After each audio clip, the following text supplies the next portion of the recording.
Okay, without further ado, let's welcome Drew Brophy.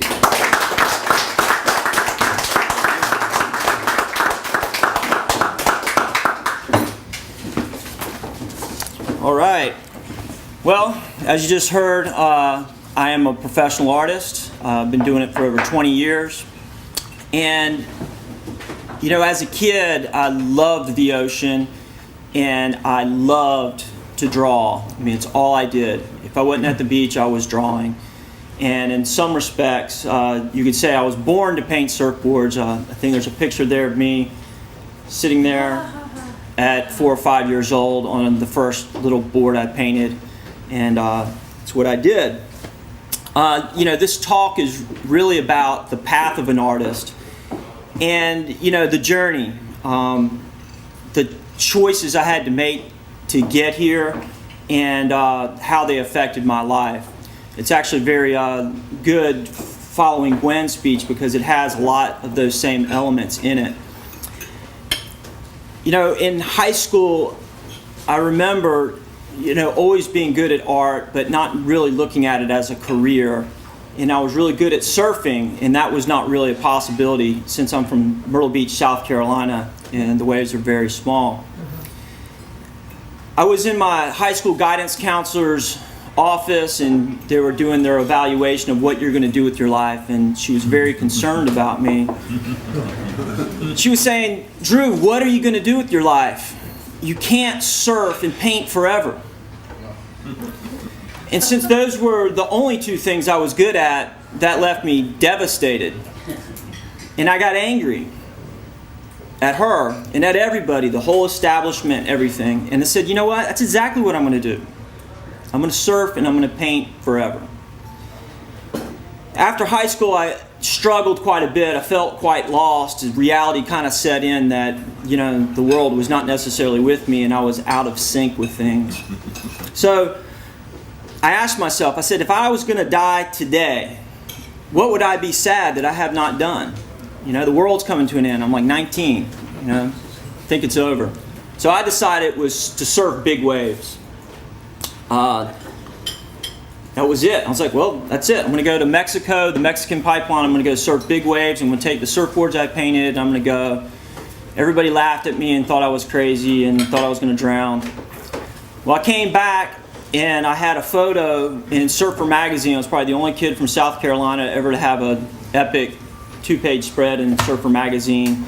And what was interesting about the photo was the art on the board was what made it interesting. So with all that great stuff, then I had to come back home, and it wasn't soon after I felt very lost and frustrated once again. How am I going to make a life for myself? So late one night in a bar, I overhear this conversation of somebody talking about Hawaii, a place I've always dreamed of going and surfing pipeline, the real pipeline. And this guy was talking about he just got back from there. And I butted in the conversation. I was like, oh, you just got back from Hawaii, you know, how was it, whatever? And he was like, well, I was working in a surfboard factory. And it was great. And I was like, wow, I'd love to do that. I paint surfboards for a living. And he was like, wow, that's interesting. They were looking for a guy to paint surfboards while I was over there. I was like, really, that's strange. So yeah, you should call this guy. And he's half drunk, scrawled out some kind of numbers on a bar napkin and gave it to me. And it was like a lottery ticket to me.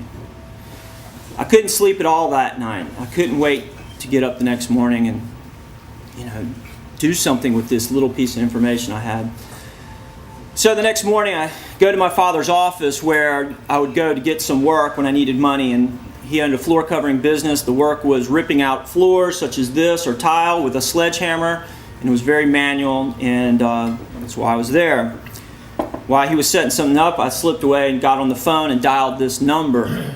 I'm looking at it, and all it says is Todd and a bunch of numbers. I'm like, okay, I don't know who Todd is, but I'm calling. I call, and immediately some guy picks up the phone, half asleep, and I realize, ooh, it's 6 hours difference. It's 9 in the morning where I am, so it makes it 3 in the morning where he is. I immediately felt very stupid. But I blurted out, hey, I'm here, you're looking for a surfboard artist. I live in Myrtle Beach, South Carolina. I'd love to come out there and work, blah, blah, blah, blah, blah, blah. He blurted all this information out, and he immediately perked up and was like, yeah, we are. That's great. And I'm like, oh, cool, this is great. And I was like, okay, I'm going to get some money together, and I'm going to, get my stuff in a row, and I'll be out there in a month. And he was like, whoa, whoa, whoa, whoa. We need somebody by the end of the week. This was Monday. He said, well, tell you what, kid, get your stuff in order, and then we'll see, what you can do. I hung up the phone. I went from super high to super low. And I walked in. My father was talking on the phone and writing something, and I came in and I said, when he had a second, Dad, I just got offered a job in Hawaii. And I wasn't sure if he heard me or not because he didn't look up. I said, no, Dad, I just got offered a job in Hawaii. They need me there by the end of the week. And he kind of looked up like he didn't really understand. And I said, Dad, if I stay here, nothing great is ever going to happen to me. In that instant, both of us got it. And he walked across the street and bought a one-way plane ticket at a travel agency. I was there by Thursday night, and I never lived in Myrtle Beach again. Arriving at that airport, I didn't know who Todd was, and Todd didn't know who I was. So until all the people left the baggage area, there was 2 people left standing. And he's across the way, and he goes, you must be Drew. Yeah. He immediately took me to a surfboard factory in Hawaii, where he told me I had to paint 30 surfboards by the next Saturday. This was Thursday night. He said, if you can pull this off and do it well, you can have the job. So I did. Rose to the occasion, did it. I also got to surf my beloved pipeline. I worked in Hawaii. It was fabulous. I worked for the best shapers and surfers. My stuff was everywhere. I surfed the greatest waves, all that. But it wasn't long before reality set in. I was surfing every day, and then I would go to work and work as hard as I can. I was on time. I did my work well. I was very good with my customers. And this one particular week, I'd work extra hard, and I'm excited because I'm going to make a lot of money. And that Friday comes, and I'm like, all right, I had a good week.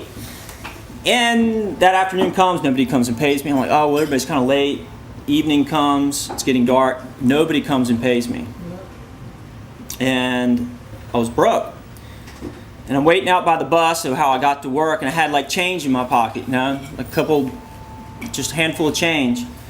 And the bus pulled up as I'm counting my change, and he goes, you getting on or what? And I said, no, I'm not. And it took off without me. And as I walked those 8 to 10 miles home, I realized that I had to change something. And I decided that this was never going to happen to me again. I bought some noodles with that change on the walk home, and I came up with my life plan, which goes into Gwen's speech. And in that time period, I wrote down all the things I wanted, how I was going to do it, and all these type of things. I really got excited. I even put in that I wanted to marry a wonderful woman like my wife, Maria, and all the things I wanted to do.